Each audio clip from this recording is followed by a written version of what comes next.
이제 그만 돌아가요. 나는 당신과 함께 있고 싶어요. 나는 안지원이라는 여자를 가져야 비로소 뜻대로 될 것만 같은 생각에서 벗어날 수가 없습니다. 무엇을 어떻게 갖겠다는 거죠? 당신은 무엇으로 빚어진 여인입니까? 어제 남 선생님 외박 가셨죠? 글쎄라니요. 정말 글쎄예요? 내가 알고 있는 남 선생의 외박을 어째서 부인이 모르고 계실까? 어젯밤 남성훈 씨의 외박에 책임이라도 져야 할 일이 있었나? 상상력이 지나치셔요. 여사답지 않아요. 정말이지.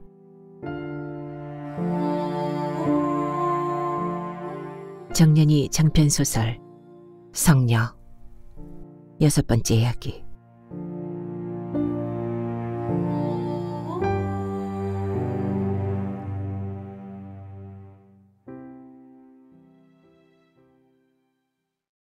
날이 저물면서 눈발은 굵어졌다.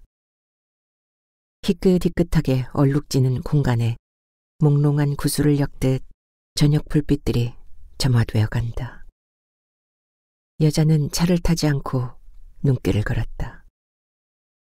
다복다복 내리는 눈길을 끝없이 따라갈 것처럼 계속 걸었다. 백민의 전화에 이끌려 그를 만나러 가고 있지만 여자를 걷게 하는 것은 송이 눈들의 손짓이다. 여자는 문득 걸음을 멈추고 눈송이들이 흔들리는 허공을 우두커니 바라본다. 두 팔을 벌리면 그 허공은 차분히 안겨올 것 같기도 하다. 그리고 그 눈발은 가슴 속에서 눈물처럼 녹아서 흐르리라. 견딜 수 없이 허전한 가슴 때문에 자기의 내부는 텅 빈 껍질로 부풀어 오르다가 풍선처럼 터져버리고 말 것 같다. 그가 우두커니 바라보고 있는 허공에 백민의 얼굴이 등불처럼 밝혀지다가 그 위로 미라의 얼굴이 겹쳐진다. 작은 악마와 같은 얼굴, 예쁘게 반짝이는 얼굴, 그러면서도 무서운 파괴력으로 달려들 듯한 얼굴. 미라는 식당에서 저녁을 함께 먹으면서도 몹시 초조하게 굴었었다.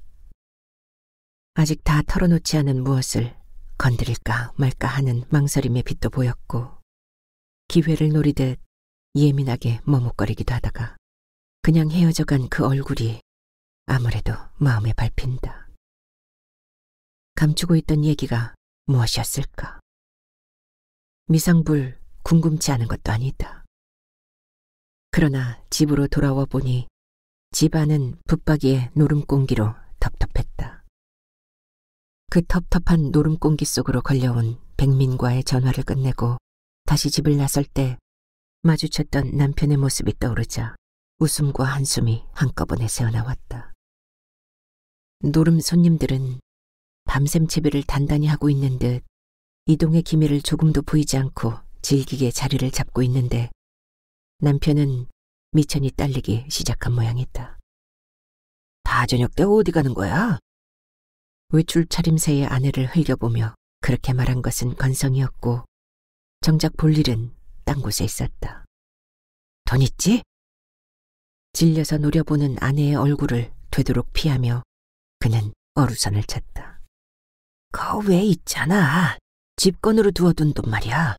한 다발만 돌려줘. 내 두급으로 갚을게. 없어요. 오늘 마저 갖다 주고 왔어요. 아까 다니러 갔을 때. 그럼 당신이 지니고 있는 것이라도 좀 굽시다. 세급으로 갚을게. 응? 이봐. 좀 도와줘야 할 것 아니야. 남들을 불러다 놓고 주인이 미쳐넘다고 물러앉아서야 체면이 안 서지 않아. 그건 인사가 아니라고. 어서 내 꼭 갚아준다는데 그래. 없어요. 간단한 한마디와 함께 돌아서는 지원을 남편은 낚아챘다. 없을 리가 없어. 그냥은 못 나가. 좀 빌리자는데 뭘 그래. 여보, 내 체면도 좀 생각해줘야 할 게 아니야. 마지못해서 얼마간의 돈을 쥐어주자 남편은 표정이 곧 풀리며 화색을 띠었다. 당신은 참 알뜰한 여자거든. 규모가 무섭고 말이야.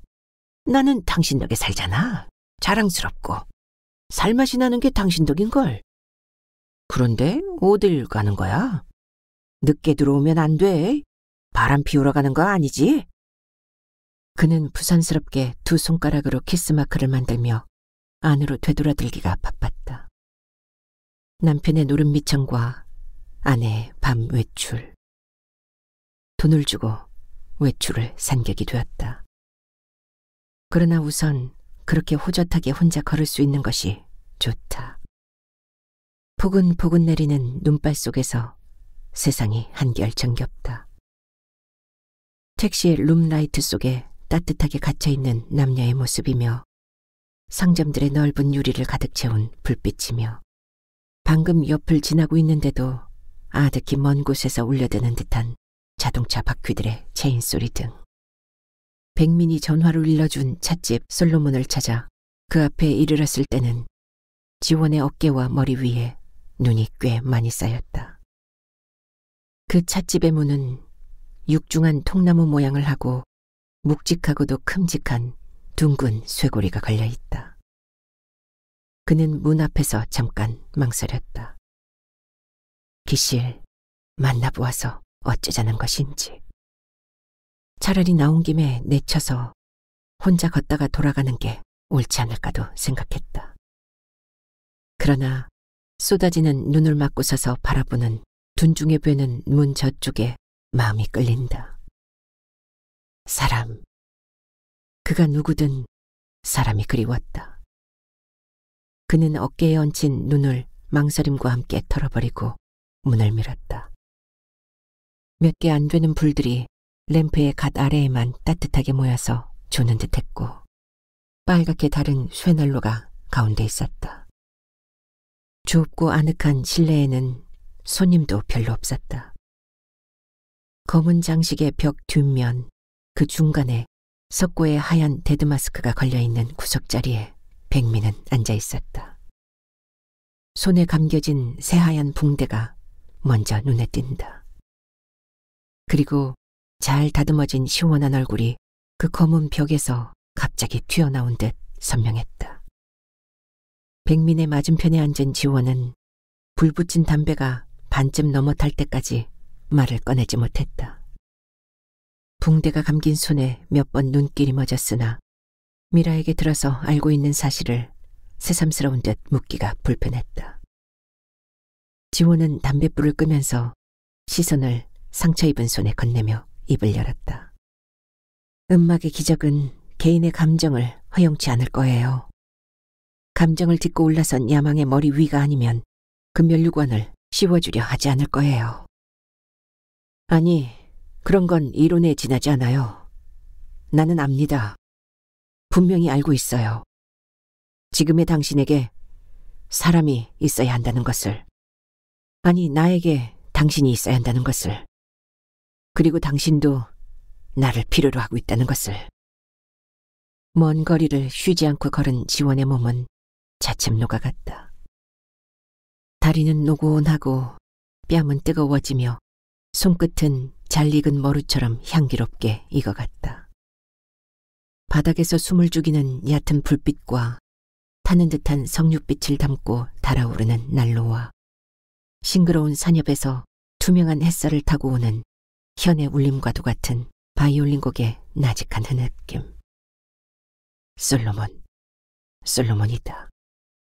그녀 앞에 있는 그 사나이는 솔로몬의 권능을 아름답게 펼치고 있는 사랑의 화신처럼 느껴졌다. 내 사랑아, 네 두 뺨은 따은 머리털로, 네 목은 구슬꿰미로 아름답구나. 나의 사랑하는 자가 내게 말하여 이르기를, 나의 사랑, 나의 어여쁜 자야, 일어나서 함께 가자. 겨울도 지나고 비도 그쳤고 땅 위에는 꽃이 피고 새가 노래할 때가 이르렀는데 무화과 나무에는 푸른 열매가 익었고 포도나무는 꽃이 피어 향기를 토하는구나. 나의 사랑, 나의 어여쁜 자야, 일어나서 함께 가자. 바위 틈 낭떠러지 은밀한 곳에 있는 나의 비둘기야, 나로 네 얼굴을 보게 하라. 네 소리를 듣게 하라. 솔로몬의 아가. 싱그러운 초원, 황금빛의 투명한 햇살, 그리고 그윽한 실과의 향기를 지니고 있는 관능의 노래. 사랑의 왕, 찬미의 왕자.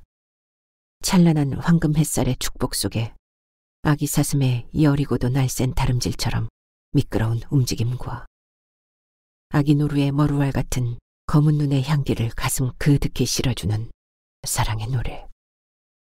지원의 환상은 여념이 없다.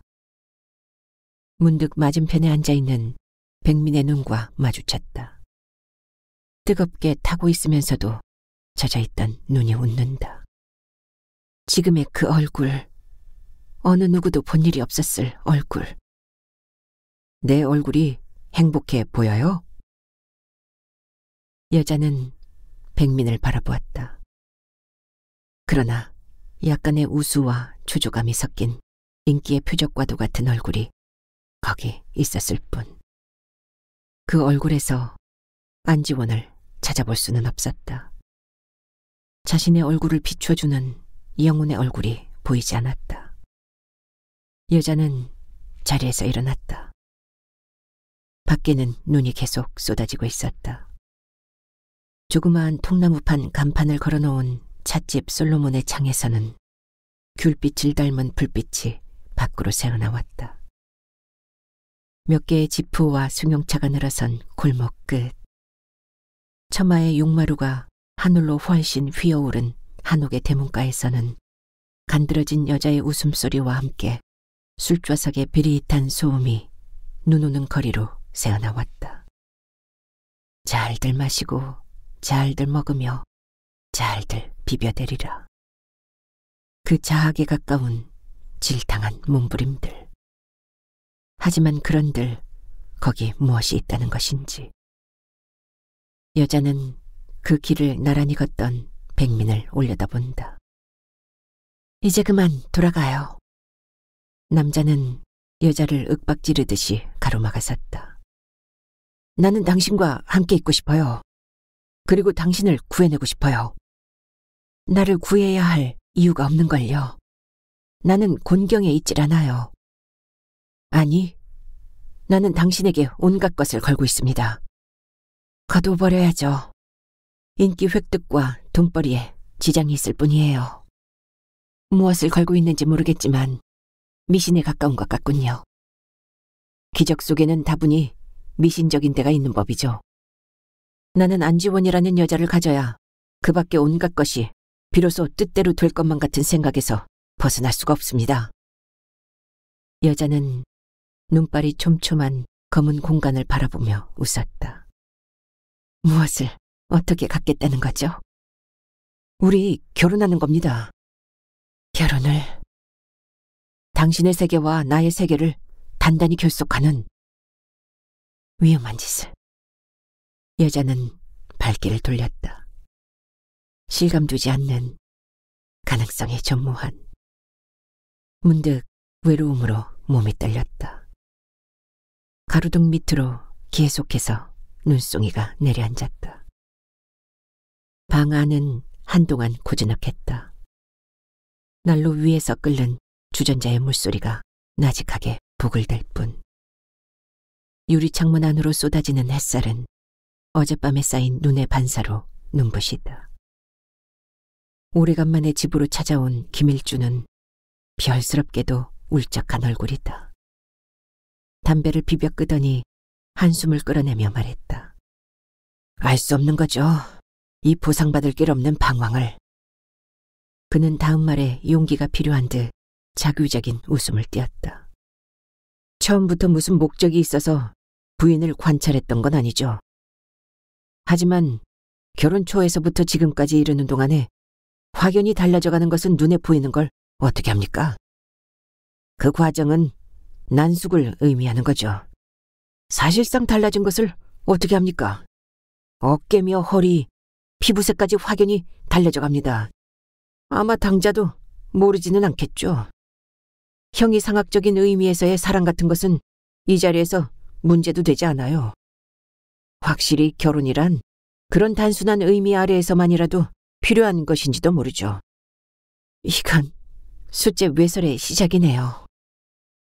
찻잔을 끌어당기며 지원이 말을 막으려 하자 김일주는 다시 서둘렀다. 나중에 벌이야 어떻게 받건 우선 이 미혹에서 벗어나지 않고는 내가 아무래도 사람 구실 못할까 봅니다. 안지훈이라는 여자의 그 난숙의 과정은 내 마음속에서도 익어왔어요. 그 여자는 남편의 곁에서 남편에 의하여만 익어간 것이 아니라 동떨어진 한 남자의 상념 속에서도 익어갔다는 겁니다. 이를테면 남편과 남편이 아닌 다른 남성인 김일준의 침묵의 성원 속에서 말입니다.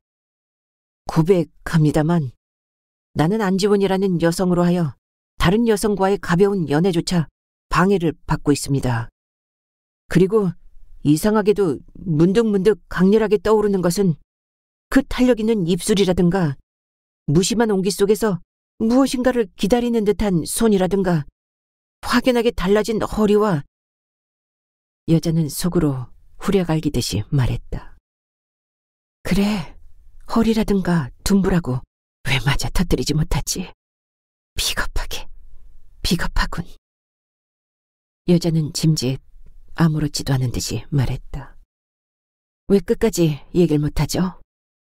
외설은 살짝 가리는 데에 있던가요? 그 살짝 가린 엷은 막을 통하여 가능성을 더듬어 보는 데에 위선적인 외설이 있는 거죠. 그 막판을 짐짓 덮어두는 속셈은 좋지 않군요. 그리고 도무지 옳지 못한 것은 내게 대한 김일준 씨의 국환념 속의 상상입니다. 그게 무슨 잡스럽고 헛되고 우스꽝스러운 소모죠. 게다가 일일이 얘기는 왜 꺼내시는 거죠? 차라리 혼자서나 알다가 눌러두면 잠재의식의 어느 그늘에서 쓰러져 버릴 것을. 다 보지도 못할 관능을 입으로 발산하는 것처럼 치사한 외설이 어디 있겠어요? 여자는 마치 자신 있는 학설을 펼치듯 감정 없이 이야기했다. 일주는 훨씬 처진 어조로 대답했다. 그나마 말도 하지 않으면 황진이를 짝사랑하던 노총각처럼 말라 죽으란 말입니까? 여자는 어이가 없어서 웃었다. 웃는 여자를 향하여 그가 화를 내듯 말을 이었다. 나는 꿈에 시달리는 겁니다. 그것도 드문드문이면 적당한 배출이니까 별로 건강에도 지장이 없겠지만 점점 심해지는 겁니다. 이것을 고치지 않는다면 아무래도 정상적인 사내 구실을 하기가 어려울 것 같단 말입니다. 여자는 느린 동작으로 담배에 불을 붙인다. 그러면서 모든 것들이 꿈속이라고 착각한다. 그것도 자기 자신의 꿈이 아니라 상대방 김일준의 꿈속을 헤매는 것 같다.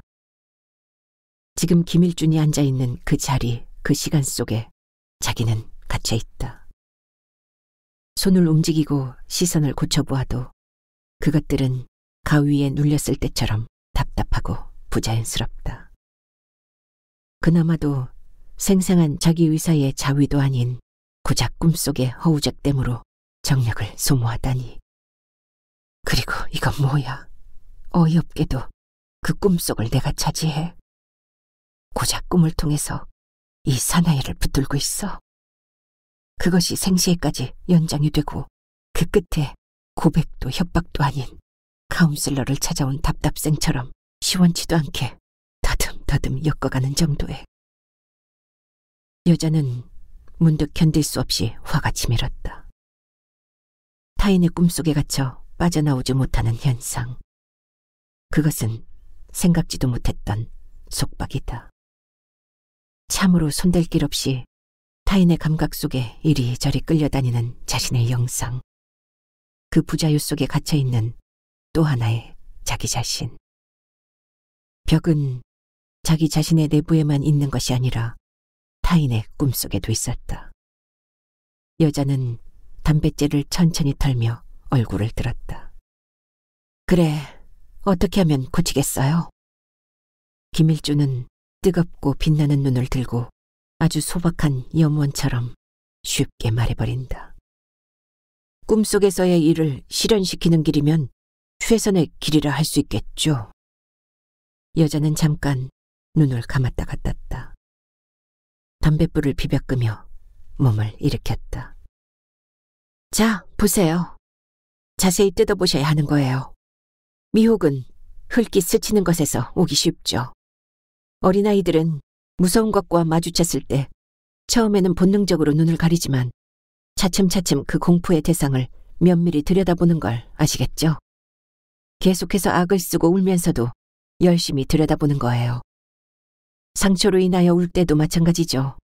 아파서 울면서도 그 상처를 눈이 빠지도록 들여다보는 거예요. 김일준 선생도 눈을 씻고 다시 보셔야 되겠어요. 자, 보세요. 면밀하게 살펴보세요. 별스러운 게 아니었다는 걸 아시게 될 거예요. 김일준은 외면하지 않고 그 여자를 한눈에 넣을 듯이 바라본다.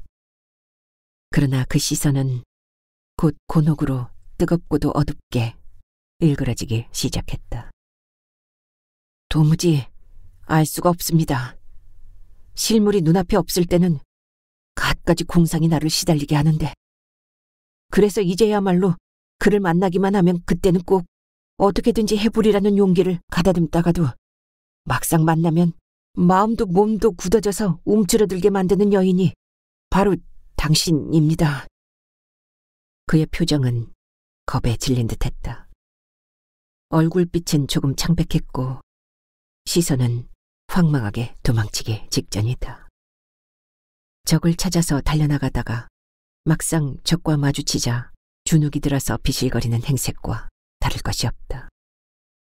그러나 돌연 그는 미친 듯이 사나워지면서 간격 없이 지원에게 달려들었다.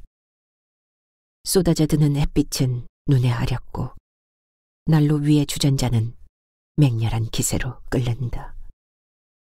여자의 상반신은 사나이의 두 팔 안에 완전히 갇혔고 입술은 남자의 입에 거의 삼켜졌다. 여자는 생생한 의식 속에서 진저리를 쳤다. 몹시 싫은 음식을 억지로 삼키는 느낌이다. 묘한 기분이다. 그렇게 짜증나게 부둥켜 안겨있는 것으로 김일준의 관념 속에 갇혀 숨막히는 자신이 구제되는 순간 짜증스럽고 불쾌한 대로 자유의 문, 그 의식의 문이 열리기를 바랐다. 지원은 김일준을 떠밀었다. 그리고 상대방을 바라보았다. 이 남자가 나를 좋아한다는 것은 거짓말인지도 모른다. 아마 나의 남편이라는 존재를 놀려대고 싶었는지도 모른다. 그 존재를 철저하게 무시하고 싶은 심사가 그 아내를 건드리는 것에 있다고 생각했는지도 모르지. 남편이 무시당하고 그 끈에 잇달려 아내가 당하고 이건 그런 것일지도 모른다. 지원은 불현듯 똑같은 비중으로 남편과 함께 존재하는 자신이 증오스러웠다. 모든 까닭은 남편의 너절함에 있었다. 그러면서도 그대로 서 있으면 영락없이 다시 한번 김일준의 포옹이 강제되리라는 것을 약간 초조하게 계산하고 있었다. 지금의 이 자세를 바꾸지 않으면 안 된다. 그렇지 않으면 저 남자는 곧 자기의 열등감 때문에라도 다시금 달려들리라. 어서 앉든지 돌아서든지 하지 않으면 안 돼. 그러나 내면의 한 옆에서는 화를 내고 있는 또 하나의 자기가 버티고 있었다. 차라리 어서 부딪혀 오너라. 어서. 이 군뱅이 뭘 꾸물거리는 거야. 그 유예의 시간은 불과 몇십 초에 지나지 않는 것이었지만 어지간히 지루하게 느껴졌다. 드디어 수치와 노여움으로 안절부절 못하던 사나이가 그 모든 것을 폭발시키듯이 여자에게 두 번째의 강제를 가해왔다. 여자는 남자의 팔 안에서 그 팔이 가해오는 강도를 재어본다. 그리고 사나이의 입술을 미각을 동원해서 음미하려 했다. 구토였다. 그러나 구토 속에서 눈뜨는 존재의 포만. 그 행위가 반발에 의한 것도 강제에 의한 것도 더더구나 즐겨하는 것이랄 수는 없었지만 구토가 차오르는 의식 속에서 허덕거리는 자신을 냉혹하게 지켜보았다. 여자는 남자를 떠밀고 소파에 앉았다. 짐짓 노여운 채 해보려 했으나 어색했다. 김일주는 몹시도 거북하게 엉거주춤한 자세로 앉아서 경황 없이 담배를 빨아대고 있다. 그 모습이 약간 측은했다. 그래, 그따위 남편이라면 이런 대접을 받아도 싸다. 나는 인간 안지훈으로서가 아니라 남성운의 처로 이 일을 당하고 있으니까. 그네는 아직도 미적지근한 상대방 입술에 온기가 남아있는 듯한 입술을 수건으로 닦아내고 담배에 불을 붙였다. 약간 꺼림칙하고 약간은 불쾌하며 이채로운 경험이 새로운 존재감으로 눈뜨는 것을 기이하게 지켜보았다. 무언가 기분 나쁜 기억을 갖는다는 것, 떫은 맛으로 남을 기억, 꺼림칙하고 싫은 느낌으로 남겨질. 그러나 그것도 비밀스러운 것이라면 그것대로의 값이 있을 것도 같다. 상대방의 냉담은 일방적인 열도를 언제나 무한하게 만드는 법이다. 김일주는 스스로를 향하여 노여움이 치밀어 오는 듯 안절부절을 못했다. 그때 방문을 노크하는 소리가 났다. 방 안의 대답과 동시에 날쌔게 들어서는 사람은 웃음을 머금고 있는 미라였다. 그는 방 안에 들어서는 순간 민감하게도 그 방 안의 공기를 분석하려고 토끼처럼 코를 발름발름 움직였다. 그는 이미 냄새 맡은 눈으로 김일준을 할 듯이 훑어보며 지원의 옆자리에 앉는다. 뭐예요, 김 선생은? 젊은 분이 낮에 일도 하시지 않고 주인도 안 계신 집에 부인만을 마주하고 앉아서? 김일준과 안면이 있는 미라는 애교 있는 표정을 만들어가며 서슴없이 일침을 놓는다. 미라 씨야말로 어울리지 않게 왜 여자끼리 찾아다니며 여러 소리입니까? 차라리 애인을 찾아다닌다면 몰라도. 김일준은 한숨 돌리며 말을 받았다. 미라는 탐색의 눈을 거두지 않는다. 치근하다는 듯이 김일준을 바라보며 입을 열었다. 그만두세요, 젊은 선생님. 공연히 멀쩡하던 양반이 이상해지시고 싶어서 그러세요. 안지원 이분 앞에서 한동안만 바라보고 있게 되면 걷잡을 수 없이 이상해져 버린다는 걸 아셔야 합니다. 정말입니다. 아시겠어요? 김일준의 몇 마디 말을 받아 말한 뒤 그것도 시들한 듯 미라는 말을 거두어 버렸다. 그리고 지원을 바라보는 시선이 무엇인가를 애원하는 듯한 눈이다. 무슨 일이 있었어? 지원의 나직한 물음에 미라는 초조한 기색을 털어내듯이 웃었다. 차라리 무슨 일이라도 자꾸 생기고 자꾸 변해가고 한다면 다행이게요. 그는 김일준을 흘낏 바라보며 풀이 죽어가는 소리로 말을 잇는다. 그냥 뭐 견딜 수 없어서 이야기라도 할까 하고 치달아왔는데 김 선생님이 떡 가로막고 계시지 않겠어요? 기분이 변해버렸어요. 아이, 나 때문에 방해라는 건가요? 내가 보기에는 나 정도의 사람으로 인해서 해야 할 이야기를 못하고 말 여자 같지는 않은데. 그렇다면 나는 돌아가겠습니다. 김일준이 돌아간 뒤에도 미라는 좀처럼 말문을 열지 않았다. 무엇인가를 털어놓고 싶어서 몹시 애를 쓰고 있는 것 같았다. 그러면서도 망설여지고 스스로에게 짜증을 내는 눈치다. 지원은 그러한 미라를 내버려 두었다.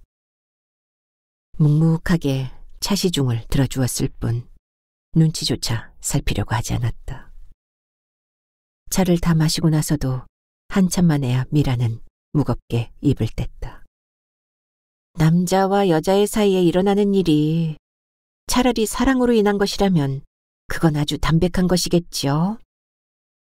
백민에 대한 이야기를 하려는 걸까? 지난번부터 혼자 격했다가 망설였다가 하는 것이 아무래도 심상치 않았는데 단순히 백민의 일을 가지고 나에게 이렇게 신경을 쓸 까닭이야 없지 않을까? 어떠한 길을 거쳐가건 사랑은 사랑이니까요.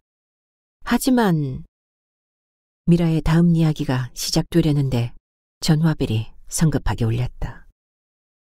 송수화기를 든 지원은 전화 속의 목소리에 약간 몸을 움츠러뜨렸다. 나 민입니다. 지원은 반사적으로 말씨를 가다듬었다. 예기치 못한 상황이었다. 미라가 걸렸다.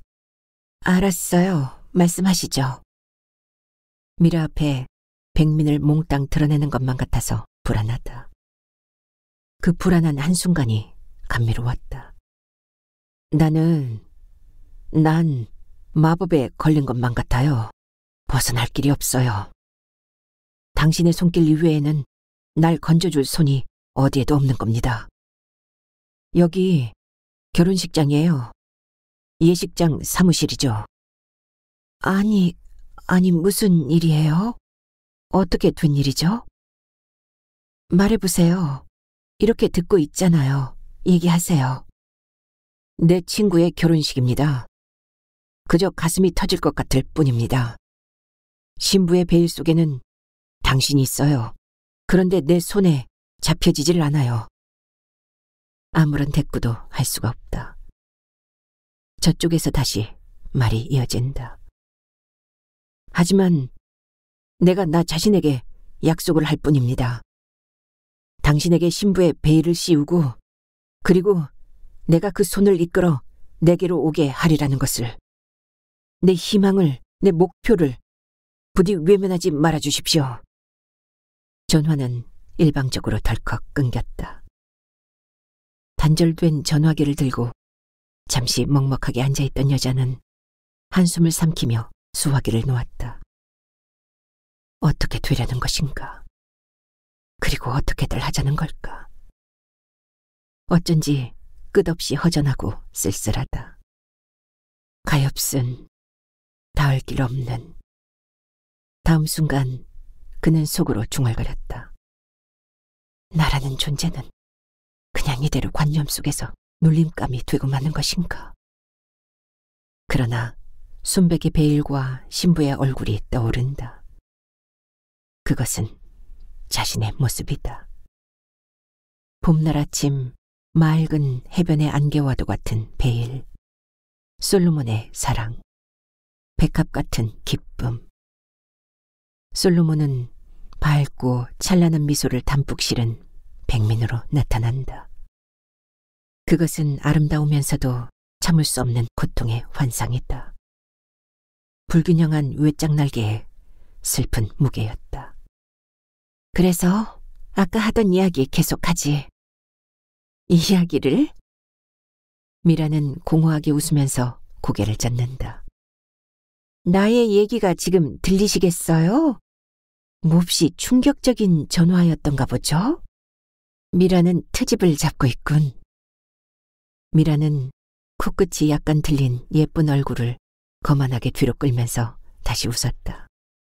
하긴 그런지도 몰라요. 하지만 트집이 잡혀지지 않는걸요. 미라에게 요즘 무슨 일이 있지? 누가 괴롭혀? 누가 나를 괴롭힌다면 도망칠 길이라도 있게요. 이건 모두 내가 휘젓고 다닌 구겨진 일들인걸요. 내가 남을 괴롭히고 또 나 자신을 괴롭히는. 얇은 눈꺼풀이 떨리는가 싶더니 미라는 눈길을 멀리 던졌다. 조그맣고 하얀 얼굴이 갑자기 시들은 꽃처럼 보인다. 벼르고 벼르던 얘기는 또 그렇게 좌절되고 마는 것 같다. 내버려 두라지. 언제고 열려야 할 말문이라면 열리고 말겠지. 하지만 미상불 궁금하긴 하군. 무슨 일이 일어나고 있는 것인지. 미라는 벗어놓은 코트를 입는다. 머플러를 매만지면서 거울 속으로 지원을 바라본다. 어제 남 선생님 외박 가셨죠? 느닷없이 팔매질 치듯 물었다. 글쎄. 지원은 움찔하긴 했으나 남편의 거취에 대해서 정말 안달을 하고 있지 않았기 때문에 지난밤의 일조차 얼른 떠오르지 않았다. 습관이 되어버린 남편의 외박. 남편이 있어주거나 없거나 별로 그 일에 마음이 쓰여지지 않을 정도에 이르렀고, 남편의 외박이 거푸 있을 경우엔 오히려 심기가 편하고 고른 밤을 즐길 수 있을 지경이니까. 미라는 거울 속에서 발작적으로 웃는다. 글쎄라니요. 정말 글쎄예요? 지원은 그러한 미라의 내심을 살피기보다 어느 틈에 그렇게 되어버린 자신에 대해 새삼스럽게 놀랐다. 작년만 해도 이틀 밤을 계속해서 돌아오지 않는 남편에게 신경을 시퍼렇게 돋구어 밤마다 하얗게 밝히다가 그 남편이 돌아오자 짐을 싸서 이혼을 선언했던 자기가 아니었던가.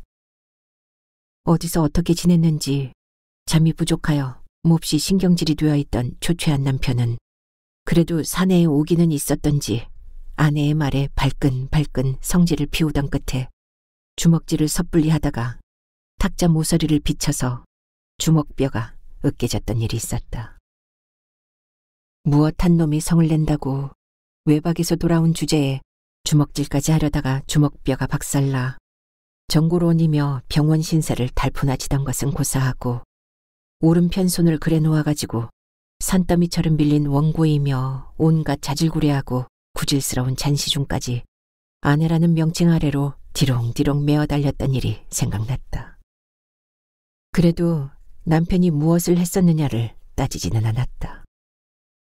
질투와도 거리가 먼 아내로서의 노여움보다도 인간과 인간이 결속해서 살고 있다는 한 울타리 속에서 지켜야 할 기본적인 규칙마저 무시해버린 한 인간에 대한 절망은 관계에 대한 포기에 이르렀다. 아내 몰래 아내의 친구에게까지 돈 문제를 얽어놓아 끝내는 아내에게 화가 미치게 하던 지저분한 인간. 여자, 노름, 술, 그리고 시의 속을 헤매면서도 친구들에 대한 유난히 영웅적인 동정심. 회오를 모르는 타성. 그 지겨운 타성을 어쩌지 못하는 상태에서 아내는 무관심이라는 벽을 쌓아가고 있었다.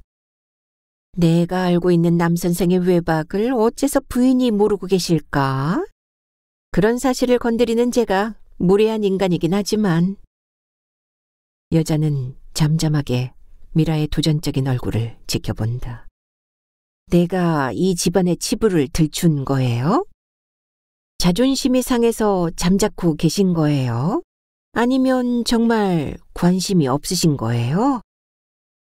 미라, 어젯밤 남성훈 씨의 외박에 미라가 책임이라도 져야 할 일이 있었나? 거울 속의 미라는 차디차게 굳어갔다. 그러나 미라는 곧 기를 쓰듯 말했다. 상상력이 지나치셔요. 아니, 그런 의심은 점잖지 못하잖아요. 여사답지 않아요, 정말이지. 요 근래에 미라는 나에게 들이대기를 적과 싸우듯이 하고 있지만 그러면 그럴수록 스스로가 다치고 있지 않아. 못 써요. 미라는 거울 앞에서 돌아서며 엉뚱한 소리를 꺼냈다. 쓰고 계신 향수를 좀 주실래요? 향수를 쓰지 않는다는 걸 알고 있으면서. 미라는 조급하게 지원에게로 오더니 등 뒤에서 지원의 목을 두 팔로 껴안으며 목 뒤에다 얼굴을 묻었다. 그는 두어 번 깊이 숨을 들이쉬었다. 사실은 나 말이죠. 지금 그냥 울어버리고 싶어요. 하지만 아직 안 될 것 같아요. 그의 목소리는 울먹해 있다. 그는 다시 한번 지원의 채취를 들이마시면서 말했다. 좋은 냄새예요. 그윽한. 난 정말 이 여자를 좋아하고 또 진심으로 당신이 행복해지길 바라고 있어요. 지원은 몸을 돌이켜 수그리고 있는 미라의 얼굴을 가슴에 안고 부드럽게 물었다. 뭐 마실 것 좀 줄까? 블렌디? 포도주?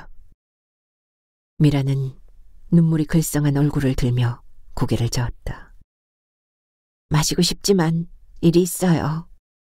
텔레비전에 간단한 녹화도 있고 녹음도 있어요. 곧 가야 해요. 이따가 그 일만 끝나면 어디에라도 가서 먹고 짓거리고 그러면 좋을 것 같아요. 그럼 함께 나가자. 세모의 오후. 거리는 총총하다. 오가는 사람들의 그 많은 얼굴들이 한결같이 분주하다. 모두들 결산을 서두는 표정이다. 지원은 하나하나 얼굴을 음미하듯이 살펴보며 한껏 늦춰진 기분으로 걸었다. 아, 저 얼굴은... 다식판에서 찍어낸 듯이 한결같이 똑같은 표정들 속을 전혀 다른 얼굴로 터벅터벅 걸어오는 소년 티가 벗겨지지 않은 인물을 발견했다. 남성훈이 번역물 일을 시켜놓고 뒤끝을 맞물려주지 않아서 집에까지 찾아왔던 학생임에 틀림없다. 지원은 옆에서 우울하게 따라오던 미라를 쿡 찔렀다. 저 사람 동생이라고 그랬지? 이종이랬던가? 아, 저런 꼭 얼빠진 것처럼 보이는군. 저 아이가 저래가지고 도대체 어딜 가는 걸까? 그냥 내버려 둬봐요. 못 보고 그냥 스쳐갈 테니. 외투도 입지 못한 학생복 상의가 팽팽한데 팔에다 두어 권의 책을 찌르고 마냥 허공을 바라보며 걷던 그가 문득 눈길을 바로잡더니 꿈에서 깨어난 듯한 얼굴로 그들을 가로막았다. 아, 이렇게 만나 뵙는군요. 그는 못 견디게 반가운 듯 거의 말을 더듬으며 얼굴을 붉혔다. 지원의 옆에 있는 미라는 눈에 띄지도 않는 모양이다. 그 후에라도 한 번쯤 찾아올 줄 알았더니 지원의 인사말에 그는 눈을 껌벅거렸다. 가고 싶었지만 옆에 섰던 미라가 쿡쿡 웃으며 손가락으로 젊은이의 팔을 찔렀다. 이봐, 난 보이지도 않니? 숫째 난 안중에도 없구나. 누님이었어? 아니, 동행이 있었군. 어떻게? 난 일하러 가는 길이야. 이제부터 이분은 혼자셔. 소녀는 누이의 말에 수줍은 듯 고개를 푹 수그렸다. 지원은 그 모습을 바라보며 생각했다. 처음에 찾아왔을 때 이 청년은 내게 고향을 느끼게 하는 사람이라고 얘기했었지. 너 말이야, 내가 일을 끝낼 때까지 너 이분을 감시해주지 않을래? 놓치면 안 돼. 청년은 미라의 말에 고개를 들어 나무라는 눈을 했다. 누나가 몹시 뻐기고 까부는군. 나한테 그렇게 시위하지 마. 그러면서 지원을 바라보는 그의 눈은 술량했다. 지원은 미라의 등을 가볍게 밀었다. 서둘러서 일을 끝마치고 와요. 기다리고 있을 테니. 지하실 카페 무랑로즈의 어둠침침한 통로에는 축축한 샹송가락이 흐르고 있다. 이베뜨지로의 부드럽고도 어두운 목소리가 슬픈 꿈을 읊조리듯 미라부의 다리를 노래하고 있다. 자리를 잡고 앉은 청년은 책을 탁자 한 옆으로 올려놓으며 수줍은 듯 웃는다. 제 이름 하대연이에요. 그는 몹시 수줍어하며 눈을 내리뜨고는 했지만 눈을 들어 바라볼 때에는 똑바로 맑게 지켜볼 줄 알았다. 목소리는 음폭이 넓고도 깊어서 거의 우람할 정도였지만 의젓하고 부드러워서 그가 지니고 있는 것 중에 가장 어른다웠다.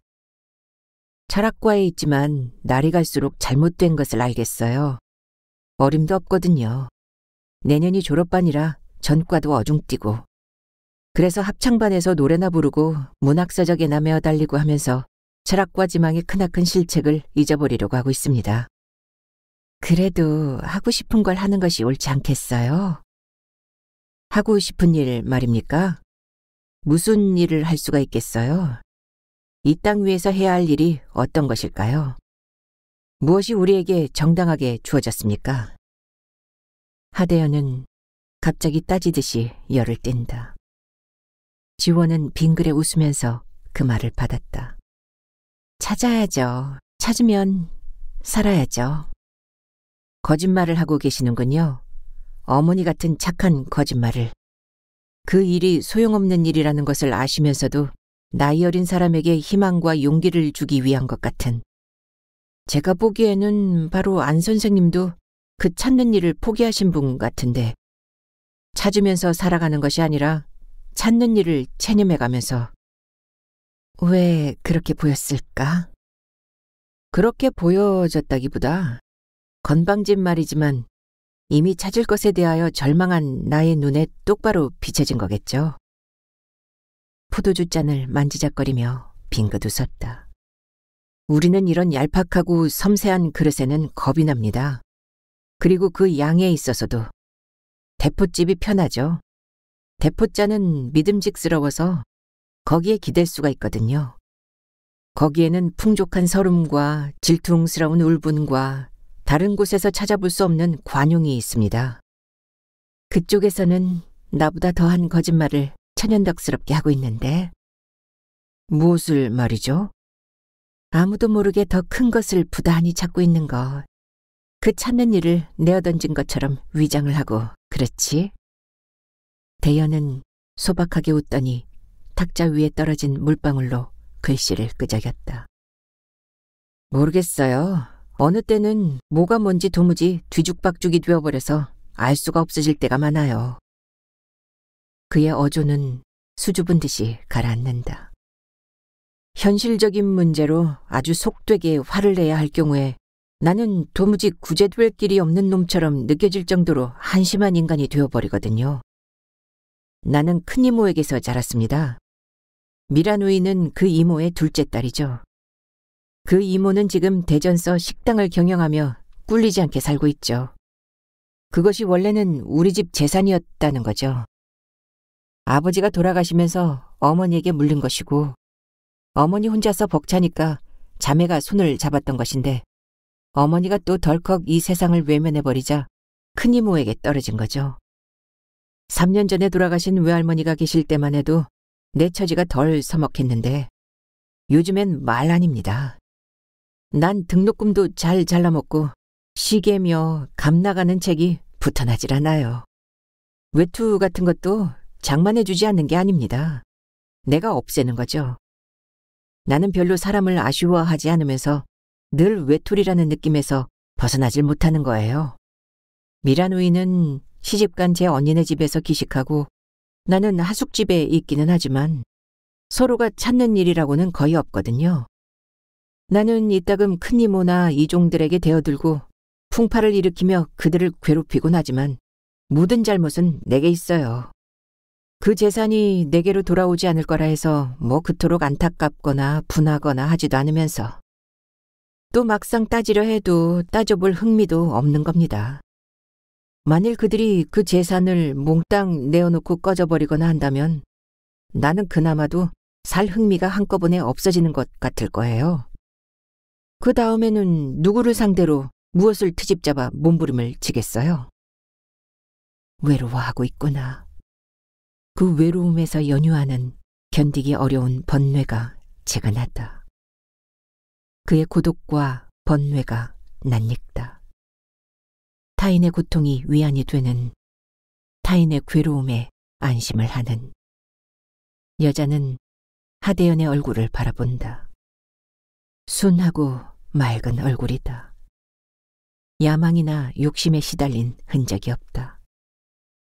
초조한 근심이 스쳐간 일 없이 외로움에다 전신을 던져 남모르게 절규하는 아픔만이 닦이고 닦여 보석처럼 빛나는 얼굴이다. 저 얼굴은 지금까지 보아오던 어떤 얼굴과도 같지를 않다.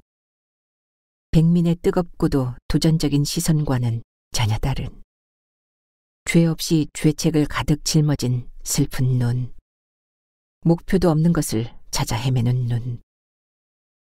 그런 욕심도 없다면서 왜 그런 짓을, 별로 필요하지도 않고 어울리지도 않는 얘기를 해버렸다는 후회 때문에 지원이 스스로 무안해하고 있는데 소녀는 기다렸다는 듯이 말을 받았다. 깡통을 든 거지아이의 배를 보신 일이 있으시겠죠? 그들의 배는 대개는 공처럼 팽팽해 있습니다. 그들은 구걸한 밥을 끊임없이 먹고 또 먹어요. 양만큼 먹고 치우는 법이 거의 없죠. 먹어도 배가 부르지 않죠. 이제 먹으면 또 언제 먹게 될는지 모른다는 불안감도 큰 이유가 되겠지만 그들은 다른 곳이 비어있는 겁니다. 마음이죠. 무엇으로인가 채워져야 할 마음. 그것을 어느 사람은 사랑이라고들 하지만 하여간에 그것이 비어있는 것을 깨닫지 못하고 자꾸 배를 채우는 거예요. 거지들의 배는 늘 부르다 하면 모르는 소리라고 하겠지만 그들의 보다 더 고프고 보다 더 비어있는 다른 곳을 모르는 사람들의 말이죠.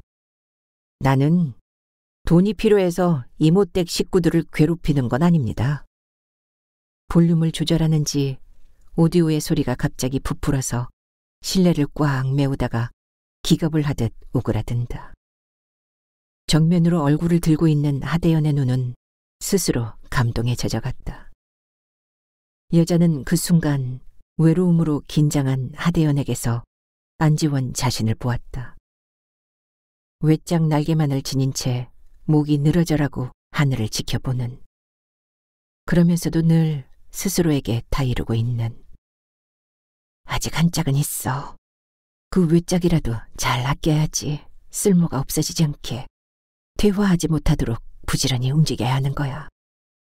한 짝 날개를 마저 찾아서 나란히 달고 자유롭게 날을 수 있을 때까지 이 남아있는 외짝 날개는 소중해. 소중한 것이고 말고. 이것의 운동을 중단시켜버리면 동시에 내 자유의 꿈도 끝나버리는 거야. 지원은 대연의 얼굴을 가만히 바라보았다. 깨어진 거울 조각에서 자기 얼굴을 발견한 듯 눈물이 솟았다. 지원은 포도주가 담긴 글라스를 더듬어 입술로 가져왔다. 이 아픔, 이 눈물, 그리고 내 앞을 스쳐가는 이 사람들은 나에게 남아있는 한쪽 날개가 퇴화되어 절망의 골짜기로 처박히지 않도록 해주는 활력이다. 외짝 날개뿐인 불구의 자신이 목말라 하는 모습을 투영하는 거울이다.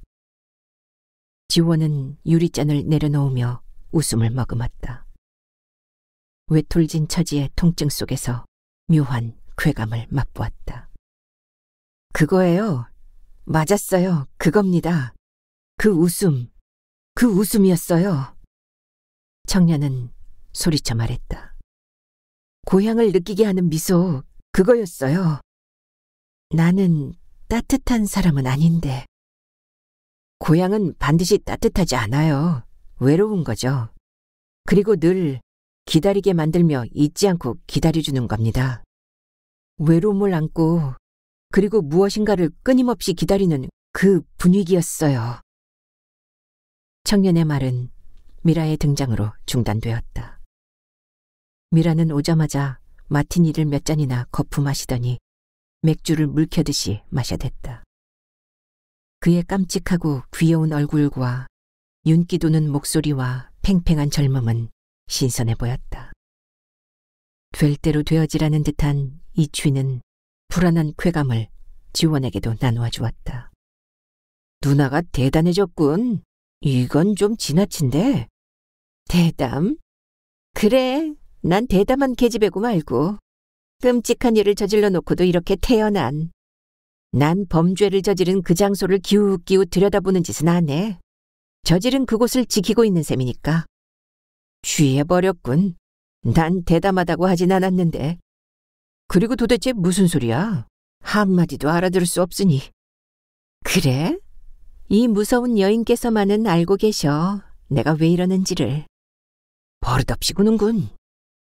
대연의 말에 미라는 쿡쿡 웃으며 어깨를 움츠렸다가 정색을 하며 대어들듯이 말했다. 너 이분을 좋아하고 있구나? 그는 맥주를 한숨에 들이켜더니 주문을 외우듯이 말했다.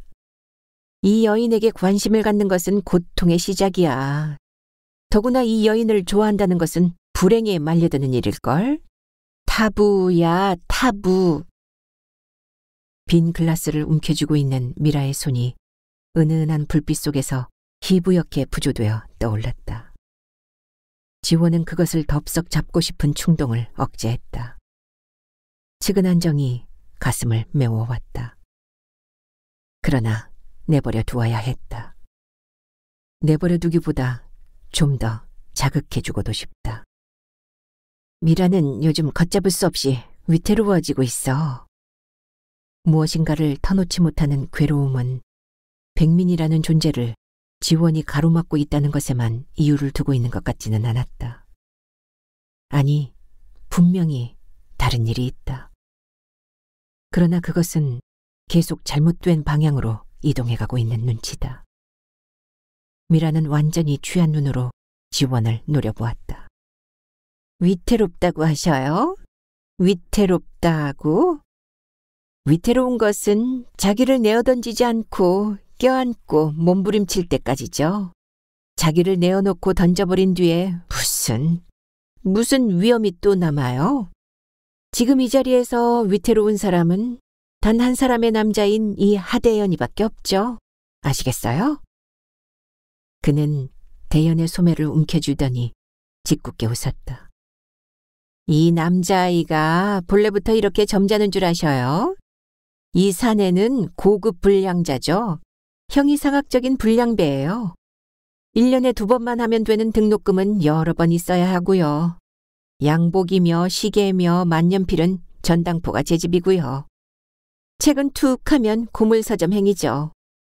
그래도 좋은 데는 있어요. 멋이 있어요. 뱀뱀한 여자아이 같은 인형 취급도 하지 않는걸요. 차원 높은 건달이죠. 재미있어요. 사실 연구할 만한 사내예요. 누나 왜 그러는 거지? 뭐가 잘못되고 있는 것 아니야? 그러지 말고 갑시다. 가야겠어. 내가 오래간만에 누나 에스코트를 하지. 집에까지. 안 돼. 넌 먼저 가. 난 이 여인하고 할 얘기가 있어. 은밀하게 말이야. 아무도 듣지 못하게. 대연이 물러설 기세를 보이지 않자 그녀는 화를 내면서 소리쳤다. 정말이야. 급해. 내 생사가 달린 문제야. 어서 이 자리를 내줘. 아까 내가 너한테 부탁한 것은 잘 모시고 있다가 나와 교대하자 한 것뿐이야. 어서. 그렇게는 못하겠어. 내가 가버린 뒤 누나는 분명히 못된 주정을 할 것이 뻔해. 안 가겠어? 그럼 난 그냥 여기서 통곡을 해버린다. 응? 미라의 뺨으로 이미 눈물이 흘러내리고 있었다. 소리만 터져 나오면 눈물은 폭포가 되고 말 것 같았다. 대연은 책을 간추리며 지원에게 눈인사를 건네고 돌아섰다. 지원은 담배에 불을 붙이며 미라를 건너다 보았다. 도무지 내가 알던 미라답지 않은 일이군. 미라는 얼굴을 들면서 빙긋 웃는다. 눈물이 방울방울 맺히며 뺨을 타고 흘러내렸다. 내가 얘기를 해드리면, 그래서 내가 저지른 일을 들으신다면 더욱더 어이없어질 거예요. 여봐, 그렇게 긴 시간을 두고 벼르질 말고 어서 얘기해. 그러나 미라는 눈물 젖은 얼굴로 잠잠히 허공을 응시했다. 적지 않이 마신 술도 미라의 얼굴을 물들이지는 못했다. 더욱 핏기를 잃은 듯한 얼굴은 얇고도 입귀가 분명한 입술을 돋보이게 했다. 오디오가 대충 한 차례 돌아갔는지 아까 처음에 들리던 지로의 미라보의 다리가 다시금 우울한 꿈을 읊조렸다. 얼굴을 고즈넉이 들고 있는 미라의 눈물은 차갑게 빛났다. 말하기를 잊은 사람처럼 그렇게 앉아있던 미라는 자리에서 슬며시 일어나더니 출구 쪽을 향해서 갔다. 용케 비틀거리지 않고 잘 걷는다. 지원은 무거운 마음으로 뒤따랐다. 계단을 올라서서 지하실을 벗어나자 거리의 불빛들이 일제히 빠르고 즐거운 노래라도 부르듯이 반짝이며 미끄럽게 돌아가고 있다. 미라는 더듬거리듯이 걷는다. 군데군데 얼룩진 것 같은 그늘진 어둠을 따라서. 술꾼들이 흩어지기에는 좀 이른 시간이어서 명동에서 소공동으로 빠지는 조선호텔 남쪽 담에거리는 조용하다. 낮에 건물 앞에 복작되던 자가용들은 거의 보이지 않고 신문사에 사기를 단 지프 2대가 댕그라니 대기하고 있는 이 거리는 갑자기 텅 빈 듯이 조용하다. 미라는 굳게 잠긴 호텔 뒷문의 그늘 속에 우뚝 섰다. 선 것이 아니라 벽을 안듯이 가슴을 대고 흐느꼈다. 미라, 너무 마셔버렸군. 지원이 그의 어깨를 안을 듯이 다가서며 근심스럽게 물었다. 괴로워? 저녁도 먹지 않고 그렇게 마셔대니까 그렇지. 속이 나쁘지? 조금 진정한 뒤 차를 잡지. 내가 집에까지 바래다 줄 테니까, 응? 미라는 내쳐 흐느꼈다. 지원은 미라의 어깨를 포근하게 감싸고 가만히 서 있었다. 자백하기란 이렇게도 고통스러운 것이로군 생각하다가 깜짝 놀랐다. 무엇을 누구에게 자백한다는 것인가? 모든 것은 인간 스스로에게 달려있는 것이다. 자백으로 고통이 덜어지는 것도 죄책이 덜어지는 것도 아닌 것. 자백이라니 당치도 않는 소리다. 미라에게 풍기는 술 냄새가 비위를 약간 건드리면서 그러나 싸늘한 공기 속을 따뜻하게 맴돌곤 한다. 미라는 갑자기 돌아서더니 지원의 가슴에다 얼굴을 묻으며 소리쳤다. 도와주세요, 도와주세요. 소리치던 그녀는 스스로의 말에 놀란 듯이 고개를 번쩍 들었다. 가로등의 불빛이 허공에 머물러 있는 것을 바라보며 지원은 나직하게 말했다. 무슨 일인지 모르겠지만 어려운 일 앞에서 가장 믿을 수 있고 가장 도움을 줄 수 있는 것은 그 자신밖에 없는 거야. 하지만 내 힘을 필요로 한다면 꺼리지는 않을 거야. 울음을 거둔 미라는 갑자기 대답을 억지로 두드려 맞출 때와 같은 당황한 얼굴로 재빠르게 말했다. 난 백민을 좋아하고 있어요. 백민을. 그를 독차지하고 싶단 말이에요. 그러나 지원은 미라의 그 허전한 듯한 표정이 거짓말을 하고 있다는 것을 알고 있었다. 백민에 대한 그의 내심의 일부를 말한 것에는 거짓이 없었겠지만 지금까지 벼르고 벼르던 얘기의 내용은 결코 그것이 아니라는. 섣달 금음 공부부가 주최하는 제야의 문화인 파티에서 지원은 일찍 빠져나왔다. 김미라와 약속한 시간인 9시는 조금 지나 있었다. 오전 중에 미라에게서 전화가 왔다. 쫓기듯이 초조한 목소리로 오늘 밤 모임이 여러 곳 있으시죠? 하지만 저를 만나주세요. 꼭 만나고 싶어요. 하고 요구하기를 주저치 않았다. 전화 속에서도 그 목소리는 절실했다. 거리는 광란으로 무르익어 갔다. 뿔피리의 울부짖는 소리며 오색 풍선의 물결 속에서 남자와 여자는 한 쌍씩 짝을 지어 다시는 떨어지지 않을 제3의 성의 상징처럼 떠다녔다. 약속 장소인 명동 찻집까지 가는데 땀이 나도록 고생을 했다. 찻집은 한산하다. 깊어지는 재야를 찻집 한자리에서 견디기에는 그들의 마음과 몸이 너무도 바빴을 것이다. 지원은 창변에 자리 잡고 앉아 홀가분하게 담배를 피우며 거리를 내어다보았다. 열심히 미친 듯이 쏘아다니는 저 군중들. 아무리 악을 써보았자 지금 저렇게 기고만장하여 내루라하고 날치던 저 목숨들이 얼마나 갈 것인가. 그는 시계를 본다. 20여 분이 지났건만 미라는 나타나지 않는다. 오늘쯤은 무엇인가 터져나오리라. 도대체 무슨 이야기일까? 무엇이길래 저토록 괴로워하는 것인지. 30분이 지나갔다. 차츰 화가 나기 시작했다. 근래 그 깜찍한 악마는 번번이 골탕을 먹이려고 덤벼들었다.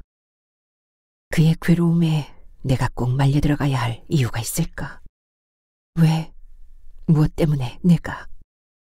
40분, 45분, 적이 불쾌해졌다. 그러나 아무리 생각을 돌이켜보아도 전화를 걸어올 때의 미라가 계획적으로 허탕을 치게 하려고 했던 것 같지는 않다. 여자는 자리에서 일어나 전화를 걸었다. 남편 남성훈이 있음직한 노름판 아지트를 찾기만 하면 강제로라도 끌고서 내외가 함께 초대받은 출판사 사장집 파티에 갈 심산을 세웠다. 그러나 여관집 종업원의 대답은 그분이 지금 계시지 않다고 했다. 시간 반쯤 전에 그곳을 나갔다는 분명한 대답이다. 다녀서 갔다는 데에야 어쩔 도리가 없었다. 도대체 어디 간 것일까? 함께 초대되었던 초저녁의 파티에도 아내의 등떨미를 밀어붙이고 노름판으로 쫓아갔었다. 지호는 찻집에서 나와 인파를 헤치고 큰 거리로 나섰다. 비어있을 집으로 그냥 돌아가기가 싫어진다. 많은 사람들이 모여서 와글거리는 틈에라도 섞여보고 싶었다. 출판사 사장 집에는 작가들과 기자들이 모여 있었다. 지원은 그 화려한 사람들 틈에서도 자신의 어느 한 부분이 찢겨져 나간 불구의 고통을 잊을 수가 없었다. 웃음소리, 높고 낮은 이야기소리, 영탄조의 독백, 술이 적잖이 오른 사람들의 짓거림, 술잔 부딪는 소리, 그릇소리, 이 갖가지 소리를 타고 오가는 표정들. 때로는 신축성이 있기도 하지만 형편없이 늘어져 버린 피곤하기 짝이 없는 겉껍데기의 사교. 그가 찾고 있는 것은 그곳에도 없었다. 정성스럽게 가꾼 꽃꽂이 꽃은 담배 연기와 사람들의 운기 속에서 생기를 잃었고 웃음을 잃지 말아야 하는 호스티스의 얼굴은 미소를 띠기에 지쳐서 꽃송이보다 더욱 시들었다. 지호는 대화와 웃음을 한꺼번에 잃었다. 그 허전함은 견디기 어려운 고통으로 눈을 떴다. 어디가 아픈 걸까? 어디가? 여기도 같고 저기도 같다. 전부가 아픈 것도 같고 어느 급소를 다친 것 같기도 했다. 아, 날개, 날개자리. 한쪽 날개가 떨어져 나간 자리. 그 허전함과 그 아픔이다. 향수와도 같은 그리움, 아니 통절한 외로움. 잃어버린 날개의 행방을 더듬는 눈물겨운 절실함. 그 날개는, 그것은 어디에 있는 것일까? 어디에? 아니, 여사님께서는 왜 도무지 늘 혼자만 다니십니까? 중년의 남자 작가 하나가 칵테일 잔을 들어보이며 말하자 옆에 있던 신문사의 편집국장이 그 말을 거들었다. 부군을 두고서도 늘 외짝이지 뭡니까? 외짝, 외짝. 여자의 가슴은 예리한 칼에 찔려 핏줄이 터진 것 같았다. 다양한 매력을 지니고 상대방의 가슴을 들먹이게 하는 이런 부인께서 결혼을 진작 서둘러 주었다는 게 자비이기도 했지만 이렇게 외짝으로 다니신다면 조금 곤란합니다. 그들은 죄 없는 농담을 사교삼아 들먹이며 껄껄대고 웃었다. 외짝, 외짝. 그렇다. 그것은 남편의 이름이다. 그는 두고두고 연구해오던 연구 과제를 해결한 듯 가슴이 급격하게 두근거렸다. 잃어버린 날개. 그것이 남편일까? 한 짝의 날개를 놓친 것일까? 그러면 남편은 무엇일까? 잃어버린 날개의 화신인가? 날개를 잃게 한 동기일까? 무엇이냐? 어느 것이냐? 날개를 잃게 한 동기라면 그 날개의 행방을 쫓는 걸음에 방해가 될 것 아닌가? 아니. 잃어버린 날개의 화신이라면 날개를 찾을 길은 영영 없어지는 것이 아닐까? 그것은 절망이다. 그럴 리가 없다. 이뤄진 날개의 화신인가? 날개를 잃게 한 동기인가? 어느 것이냐? 어디 불편한 데라도. 집주인인 사장의 부인이 여자의 등에 손을 얹으며 근심스럽게 묻는다. 네, 아니요. 그저 잠깐 현기가. 두어두세요. 바람 좀 쏘이면 괜찮을 거예요. 여자는 조용히 그 틈을 빠져 발코니로 나왔다. 살을 에일 것 같은 밤공기. 따갑도록 찬 바람이 귓밥을 핥으며 지나간다. 발코니 난간을 두 손으로 짚고 있는데 종소리가 울려온다. 재하의 종소리. 방 안에서는 갑자기 온갖 불빛들이 일제히 꺼지더니 희미한 촛불 속에서 술잔을 들며 신년을 축하하는 떠들썩한 외침이 터졌다. 해피 뉴 이어, 해피 뉴 이어. TV의 타종 중계는 흥분한 아나운서의 외침과 함께 종소리를 계속해서 들려준다. 종소리, 종소리. 가슴을 치는 종소리. 그것은 세월이라는 독묻은 주둥이를 가진 새가 가슴을 쪼아오는 것 같은 아픔으로 부딪혀왔다. 이렇게 종소리에 밀려서 간다. 아픔에 시달리면서 간다. 자꾸만 간다. 어디로 가는 것일까? 왜 작정도 못한 채 자꾸만 가야 하는 것일까? 날개를 찾아서라면, 잃어버린 한 짝 날개를 찾아서라면, 그러나 그것을 영영 찾지 못하고 끝나버린다면, 그럴 수도 있는 일, 그렇게는 말아야지. 그래서는 안 되는 것. 허물을 두드리는 소리, 궁궐을 두드리는 소리, 그 목매인 증언. 제야의 종소리는 잉잉대는 여움을 남기며 잦아져 갔다.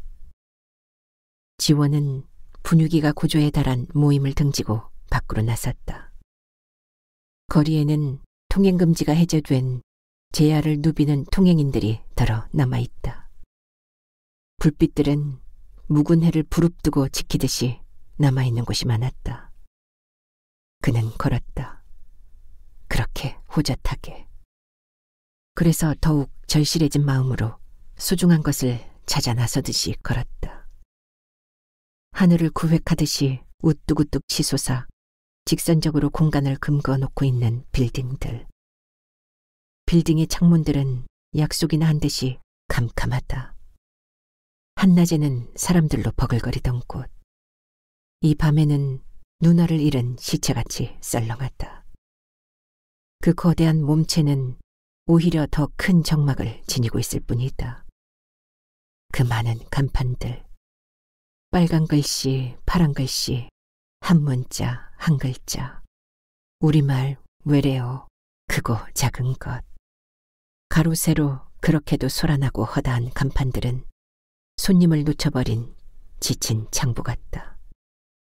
여자는 그 창부의 심장부에 고여있는 쓰디 쓰고도 뜨거운 눈물을 외면할 수가 없다.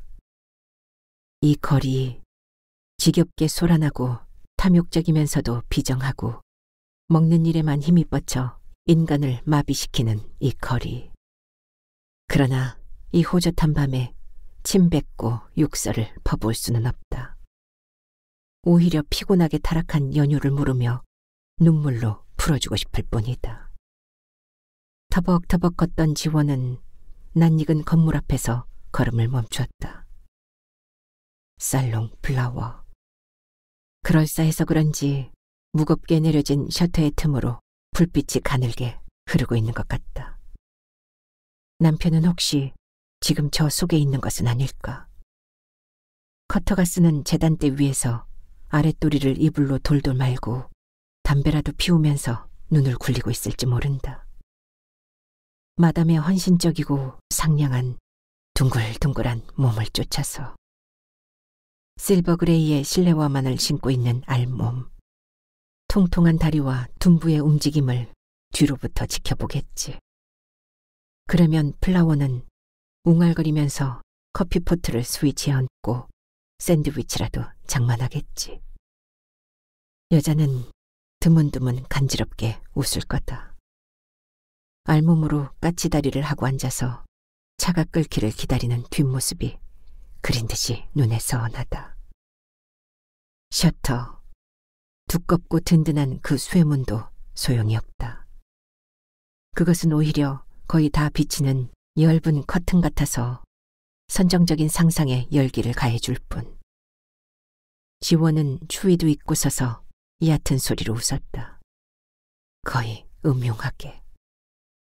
만일 남편 남성훈이나 지은경에게 자기네들이 이 한 여자의 의식 속에 그렇게 갇혀있고 지금 그 갇혀진 영상들을 심사하듯이 하나하나 뒤적이고 있다는 것을 알려준다면 얼마나 기겁을 할까. 그들은 지금 자기들만의 세계에서 타인과는 상관없는 아기자기한 공범의식 속에 있느니라고 자처하고 있겠지. 하지만 적어도 인간관계에 있어서만은 어느 곳에도 자유가 보장되어 있을 것 같지 않다. 그 관념적인 부자유 속에 너도 나도 갇혀있는 것이 아닐까. 두터운 셔터 앞에 서 있던 여자는 소각한 취미에 탐닉한 듯한 자기 자신이 조금 부끄러워져서 발길을 돌렸다. 여자는 집 앞에 외등이 보이는 골목 어귀에서 발길을 멈추었다.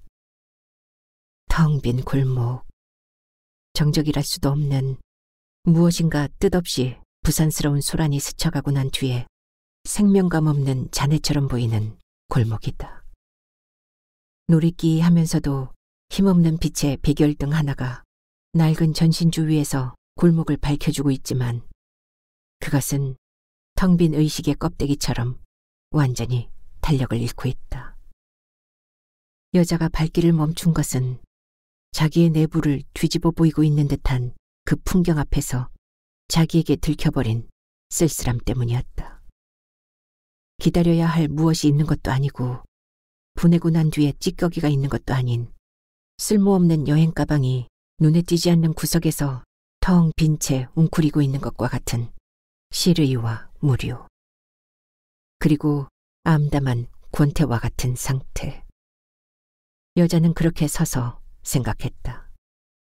그동안 날개가 어쩌고 생각했던 것은 그 무슨 초라하고 유치한 희화였던가를. 그는 천천히 걸어서 집 앞에 이르러 초인종을 누르려고 팔을 올렸다. 초인종 꼭지에 손가락이 닿는 순간 누구인가 그 동작을 제지했다. 문주 그늘에서 백민의 얼굴이 부조되듯이 떠올랐다. 아니, 웬일이죠? 여자는 대문 앞 계단을 내려서다 말고 백민이 서 있는 어두운 그늘 속으로 들어섰다. 기다렸습니다. 이건 무모한 짓이에요. 얼마 전에 전화를 걸었었죠. 어느 모임에 가셨지만 돌아오시기는 할 거라는 말이었습니다. 내가 혼자가 아니었다면 어쩔 뻔했어요. 당신에 대한 나의 운이 그렇게 막혀있지 않으리라는 자신이 있었습니다. 여자는 갑자기 추위가 심해져 몸을 떨었다. 백미는 지원의 손을 끌어올리더니 장갑을 벗겼다. 오늘은 새해 그리고 첫날 난 당신께 인사하고 싶었습니다. 그는 여자의 왼편손에서 장갑을 마저 벗기며 말했다. 미라의 이야기였던가. 어느 곳에 나의 솔로몬은 있기에, 어느 향기로운 풀숲과 웃음과 함께 숨어있기에, 어느 달콤한 시냇가의 물소리가 그 울음소리를 감추고 있기에 나의 사랑, 나의 솔로몬은 보이지를 않는 것일까. 이 심령을 굽히게 할 손길이 어느 곳에 쉬고 있기에, 고통과 아픔 속에서 기쁨의 보람이 꼽히게 할 그 생명의 주인은 어디에 있기에.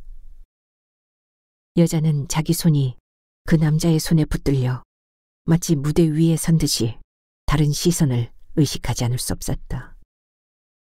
자기 내부의 관객과 주인공이 함께하고 있음이 못 견디게 불편하고 그리고 서러웠다.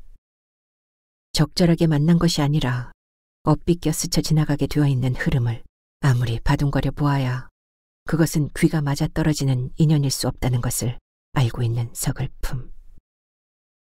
남자는 여자의 얼굴을 기웃이 들여다보다가 어깨를 늘어뜨리며 중얼거렸다. 무슨 마법에 걸린 것 같습니다. 당신을 찾아올 때 또는 만나러 갈 때 이번에는 만나기만 하면 잡아채어 부둥켜 안으리라고 몇 번이고 다짐하고 열을 올리면서 가슴을 두군데다가도 막상 부딪히면 그것이 불가능해지고 맙니다. 당신은 무엇으로 빚어진 여인입니까? 만나면 아득해지는 당신의 실체는 무엇입니까? 여자의 뺨은 새벽 찬 공기에 갈라지는 것 같다. 목이 아프도록 침을 삼켰다. 한 짝만 붙어있는 날개를 향해 날아라 날아라 짜증을 내고 있는 백민의 모습이 우화처럼 떠올랐기 때문이다. 날아라 날아라. 한 짝 날개만이라도 좋으니까 어서 날아라. 어서 날아서 내게로 오너라. 지원은 상대방의 절실한 요구 속에 갇혀있는 자신의 생경한 모습을 바라보았다. 실감할 수 없었다. 초조하고 불안하다. 여자의 눈에 다시금 그 헐벗겨진 듯한 우회등이 까닭없이 크게 확대되었다. 내용이 없는 텅 빈 의식의 껍데기 같은 불빛. 그러나 힘없고 초라하면서도 결코 꺼지지 않을 것 같은 그 불빛. 여자는 갑자기 그 상황을 견딜 수 없어졌다. 백민을 등지고 집 안으로 들어가려 할 때 골목 어귀로부터 남자의 구두 소리가 들려왔다. 두 사람은 함께 바싹 담 쪽으로 붙어섰다. 가슴이 뻐근하도록 불안하다. 그들은 혹시 남성훈이 돌아오고 있는 것인지도 모른다는 생각을 동시에 했다. 두 사람은 어느 사이인가 서로의 손을 단단히 움켜쥐고 있었다. 저벅거리는 발소리는 점점 가까이 온다. 그들 앞으로. 순간 지원은 구원받은 듯한 희열에 감싸였다. 백민과 한편이 되어 완전히 결속된 상태로 하나의 대상을 방어하려는 그 상황이 긴장감과 함께 묘한 희열에 들뜨게 했다. 혼자가 아니라는, 함께라는 현실. 불안과 공포 속에서 필연적으로 하나가 된 두 사람. 그인지도 몰라요. 여자는 그 발소리가 남편의 것이라고 단정하며 조급하게 속삭였다. 이리 와요. 아직은 이런 것을 보여줘선 안 되니까.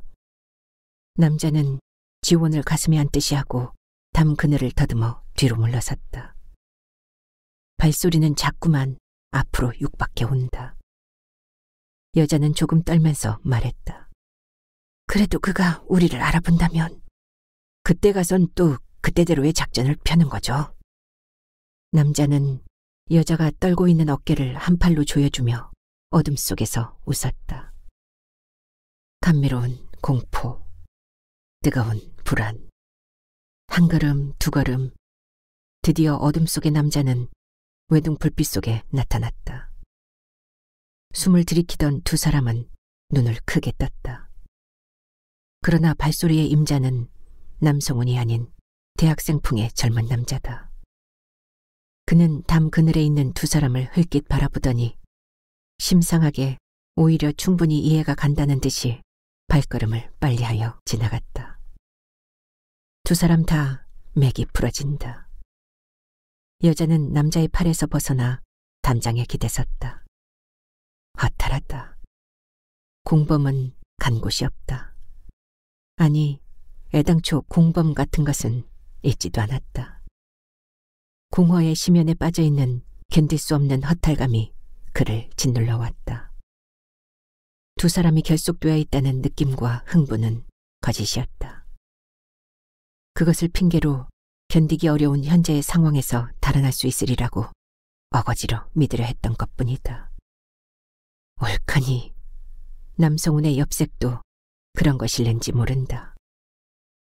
따로 여자를 만들고 그와 더불어 새로운 죄책을 지으려는 초라한 악마와 같은 의지.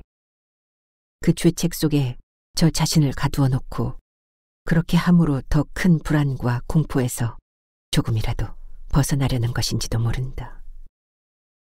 여자는 고개를 들었다. 별은 차갑게 빛나고 나무 끝에 걸리는 바람소리가 따갑다. 희끗희끗 얼룩진 눈과 드문드문한 불빛들이 어둠 속에서 지루하다. 혼자다.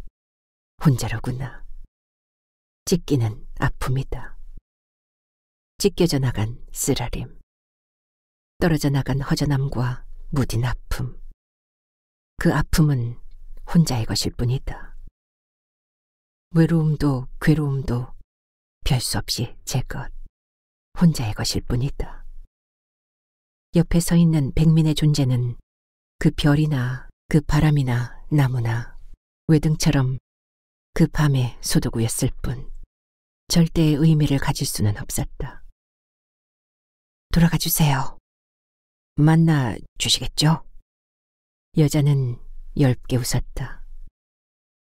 우리는 밤낮 만나든가 아니면 한 번도 만나는 일 없이 지나는 사람들. 무엇이 다른가? 언제인가 부딪혔던 치안이나 늘 함께 살고 있는 것 같은 남편이나 소위 애인일지 말지 한 이 남자나 그들과의 사이에 무엇이 있다는 것인가? 있다면 누구인가와의 사이에 있을 수 있는 것이 있다면 그것은 잠깐 얼클어지는 한 가닥 마음의 줄이지. 전깃줄처럼 이어져간 줄이겠지. 여자는 중얼거렸다. 내 쪽에서 보고 싶어지면 연락할게요. 언제가 돌린지 모르지만 사실은 지금 당장일 테면서. 여자는 웃었다. 늘 보고 싶어 하는 것 같기도 하고 나도 몰라요. 하지만 얌전히 기다려요. 남자는 코트 주머니에 손을 찌르고 묵묵히 돌아서서 걸었다. 현관에는 남편의 구두가 놓여 있었다. 남편은 의외로 돌아와 있었다. 어떻게 된 일인지 알 수 없다. 오늘 같은 날 집에 돌아와 있다니. 도박에, 술에, 친구에, 여자에 무엇이든지 골라낼 수 있는 오늘 같은 날에 남편은 잠이 들어 있는지 그의 방은 캄캄하다. 여자는 조심스럽게 자기 방문을 열고 들어서서 불을 켰다. 불빛에 갑자기 나타난 듯한 방 안에는 뜻밖의 남편이 잠자리를 정식으로 펴고 누워 있었다. 그곳 모임은 재미있었어? 남편은 잠을 이루지 못하고 있었던 듯 반가운 얼굴로 묻는다. 또 약간 미안쩍은 표정이기도 했다. 함께 갔어야 하는 건데, 그리고 같이 오는 것이 옳았을 거라는 건 나도 알지. 오는 길에 누가 업어가려고 덤벼들지 않습니까? 여자는 자리옷으로 갈아입으면서 가볍게 웃다가 말고 물었다. 오늘 같은 날 집에 와 있다니 무슨 일이 생겼어요? 일은 무슨 일? 돈이 떨어져서 중간에 나온 거지. 당신이라도 데리러 갈까 하고 보니까 시간이 어중되고 그냥 집에 와서 기다리기로 했지. 여자는 화장지로 얼굴을 닦아내며 또 조금 웃었다. 거짓말을 하는구나. 오늘 밤엔 무슨 일이 있었을 때다. 아까 여관집 종업원의 말은 거짓말이 아니었을 텐데. 지금은 새벽 2시. 여관 노름판에서 전화 연락을 받고 나온 것은 8시경. 지원은 거울 속으로 남편을 얼른 살폈다. 거짓말이거나 말거나. 거짓말이면 어떻고 거짓말이 아니면 어떻다는 게냐. 그 어느 것도 현재의 이 상태를 더 낮게도 더 나쁘게도 하지는 못할 터인데. 지원은 브러쉬로 머리를 가다듬으며 조금 강경한 어조로 말했다. 당신 방에도 불을 넉넉히 넣었을 텐데 편히 쉴 수 있을 거예요. 그렇게 쫓으면 좋지 않지. 꽃에서 푸대접하면 잎에서라도 쉴 수 있게 되어 있거든. 남편은 엄벙땡하고 돌아가지 않을 눈치다. 여자는 잠자리를 펴고 자리에 들었다. 이봐. 남편은 낮은 촉수의 불빛 속에서 상반신을 일으키며 여자의 손을 더듬어 잡는다. 남편이 행사를 하잔다. 지원은 마른 침을 목이 따갑도록 삼켰다. 남편의 얼굴을 분해할 듯이 살폈으나 이상하게도 동물적인 강렬한 수성은 보이지 않는다. 차라리 순수한 수욕이라도 볼 수 있었다면 그렇게까지 막막한 기분이 들지는 않았을 것 같다. 여자는 남자의 기분을 분석하며 냉혹하게 거절할 흥미조차 잃었다. 저쪽도 어지간히 착잡한 심경을 억누르고 간신히 손을 뻗치는 눈치다. 그러나 피차가 원수라도 갚을 듯이 어우러져 본다 한들, 그래서 다분히 습관의 힘이라도 빌려서 쾌락을 누려본다 해도 그 정상에서 굴러떨어질 그 다음 순간의 허탈을 무엇으로 방치할 것인가. 그것은 시지프스의 바위와 다를 바 없는 것이 아닐까. 그러나 여자는 생각을 달래가며 할 수만 있다면 남편을 이용하여 자기 몫을 찾아보고 싶다는 계산을 했다. 그러나 그 두 사람의 부딪힌 그 지점에는 동물적인 뜨거운 욕망의 불꽃이 마음껏 튕겨져서 타버릴 수도 있는 요행도 주어지지 않았다. 타다 남겨진 정신의 날카로운 침들이 몸부림을 칠수록 사정없이 찔러오는 참혹한 투쟁이었다. 쓰디쓴 몸부림. 자학적인 몸부림이 마주치는 것은 보상 없는 노동과 허기짐과 숨막히는 허무일 뿐이었다.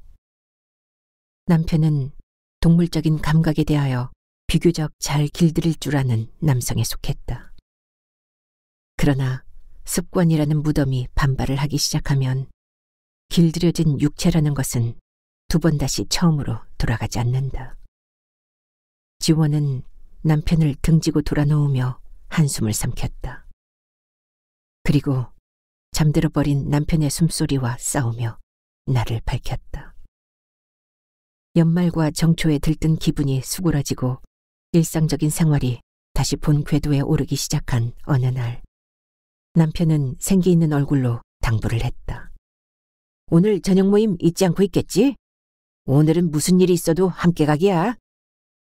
어느 실업가인 친구가 새로 집을 짓고 베푸는 저녁이라 했다. 흥미있는 정보를 입수했거든. 남편은 혼자 이죽거리며 무엇인가를 재미있게 상상하는 얼굴로 말했다. 당신과 나는 안 되겠어. 무언가가 좀 필요하지. 새로운 전기 말이야. 그날 저녁 돈과 정성을 꽤 들인 듯한 새 집에는 67쌍의 부부가 모여들었다. 고급 관리, 어느 은행의 지점장 내외, 의사 부부 등 창변에 놓인 시클라멘의 꽃잎을 들여다보며 목을 죽이고 있는 지원의 등 뒤에서 남자들의 나직한 웃음소리와 함께 몇 토막의 대화가 들려왔다. 오늘 프로그램에는 시청각 교육이 들어있다네. 그게 어디 시청각이야? 문화영화지? 둘 다 모르는 소리군. 교육이야 교육. 교육영화라야 옳지. 이 집에는 영사실까지 있는 모양이다. 하지만 그것이 평소에 무슨 그리 큰 도움이 되겠다고.